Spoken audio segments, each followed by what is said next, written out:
मंडळींनो, ही बघा ती सुमन गुप्ता चोरटी, एक नंबरची चोरटी.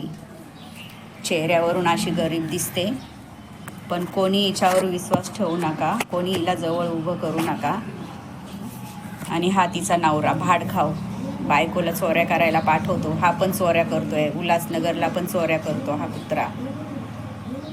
आणि बायकोची साईड घेऊन बोलतो, नाही नाही नाही, उसने ऐसा नाही किया, उसने ऐसा. राधे राधे करतात हे दोघं.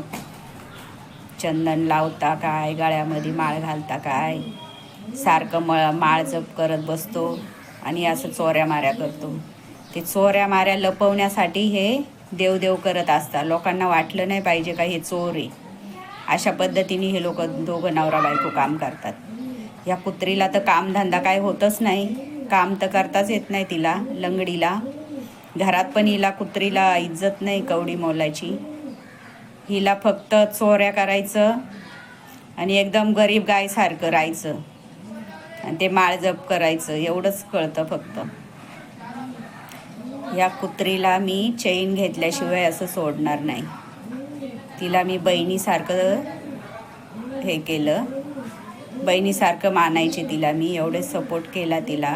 कोणी इज्जत देत नव्हतं, कोणीच्याशी घरात बोलत नव्हतं. माझ्या इथं येऊन बसायची, टाईमपास करायची. तिला मी ब्लाऊज द्यायचे हुक लावायला, साड्या फॉल बिडिंग करायला द्यायचे.